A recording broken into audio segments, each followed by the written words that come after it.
And they're like, here, go as fast as you can.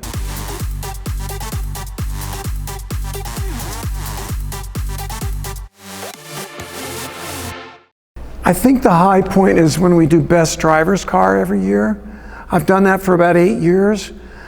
And they line up 10 to 13 brand new fabulous sports cars. And they roll them up one by one, and I'm the track guy. And they're like, here, go as fast as you can. Oh, by the way, you have 6 minutes. We've got to knock out that hot lap. You don't get practice. You don't get a do-over. Here's the car, the tires are fresh, and we have to get it done. And that's something I'm good at, typically, knock wood. And oftentimes my best lap is my first lap because the tires are fresh. I hate that because I learn more. I know I drive better. I know I'm braking later, but the tires don't have the grip anymore. And my lap time gets a little worse and a little worse. Tenths, usually. But that's typically how it goes. And those days are so enjoyable, but they're really action-packed because we have to do so much in such a short time. And it takes a long time for the camera crew to rig up the car with all the cameras. They have them all over it, and the sound and everything else. And it's so funny because you can tell how well a car handles by how much I talk. And I have a really intimate knowledge of how cars handle because I drive so many. And I see the personalities of the chief engineer or the chassis dynamics guy. There are people out there who are perfectly comfortable with oversteer. They think it's proper even. They think it's normal. I'm not one of them. I love oversteer. If I'm drifting up at Drift Atlanta, have at it. Power oversteer is the greatest thing you can do with a car. But if you want to turn a fast lap time, your oversteer should be meted out in very small quantities. And I bet I don't have to do 2 or 3 corners typically until I know what I got. Oversteer cars take a lot more work. Somebody put it very clearly. He said, one thing that's tricky for 98% of us is that when you turn a corner, turn left, you turn left. If you have oversteer, you've got to turn right while you're turning left. That's what's so it's tricky. And I've driven cars that are so well balanced that they practically drive themselves.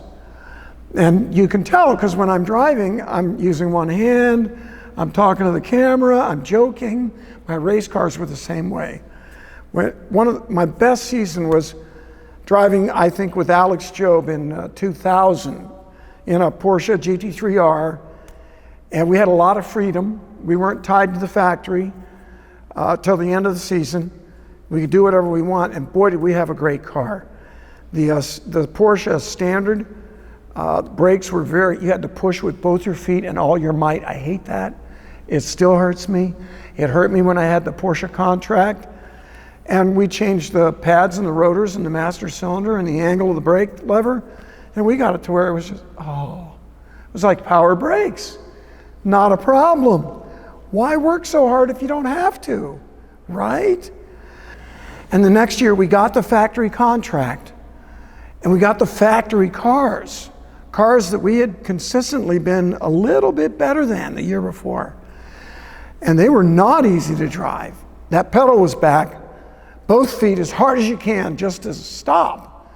And woo! I mean, we're talking, whoa, catch that, baby.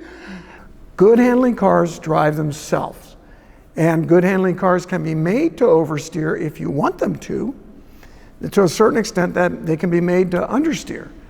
But oversteer is easier, just spin the back tires. And it doesn't take me long driving a car to get a feel for what I got. And on nervous cars, I don't talk much. I'm focused on driving the car. I even hold the wheel tighter, which you should never do. because they're making me nervous. Dodge Viper, nervous car.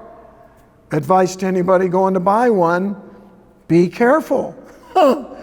They're tricky cars to drive. And when I first got real friendly with the SRT guys that build Dodge Vipers, when I started doing best driver's car with MotorTrend, they talked about the car as if this was just its personality. They were putting a positive slant on it. It's their product. And I didn't get it because these engineers, they knew what they were doing, but for some reason, they were missing the boat on the Viper. Maybe not enough budget, maybe too unusual a car. But for whatever reason, Vipers were always ready to snap oversteer under a lot of circumstances. If you didn't do a downshift perfectly, if you got on the power too hard, if you hit bumps, those babies are all over the place. And I got in a little hot water with these guys because I told them true. I said, you know, it just doesn't handle right. They didn't like that. Some high-ranking official said that maybe I was just not man enough to drive a Viper. And that's when I said something like, I'm sorry, it's just a bad handling car. And then there was this great sea change. It was amazing. The Dodge and SRT guys, they hired me. They had me come to a test day and drive the car and give feedback. And as a team, I had some small part in helping make the car better. They had the TA model you may be familiar with. That was almost a direct result of me and MotorTrend picking on the Viper. The TA was better, still tricky. Then they came out with the ACR, the current one, and they have the ACR X. This was only, what, 2 years ago, maybe? And holy cow, that car is transformed. It's exactly what I'm talking about now. You drive any other Viper, and you drive an ACR X, especially the current one. They calmed it down. It handles great. You're not chasing it all the time. It's not trying to kill you. I don't get that feeling like I better be really careful or I'm going to have a lot of explaining to do to the MotorTrend guys for why I'm in the wall with this car now. No, the Viper turned into such a pussycat, such a baby, so nice to drive fast. I could drive that car all day. And I think a lot of it came from the shocks. It had a new set of adjustable Bilsteins that were done. I think the chief on the shock was a guy named Darrell Bays with Bilstein. And I was so impressed with how that car settled down. It was like a big Miata, is the way I put it. Actually, it didn't oversteer as much as a Miata, but it was a baby doll. It was so nice to drive, even with 650 horsepower. Ritz Garage places you directly in touch with our qualified network of new and used dealers with no auction fees. Ritz Garage. Premium cars, premium dealers without premium fees.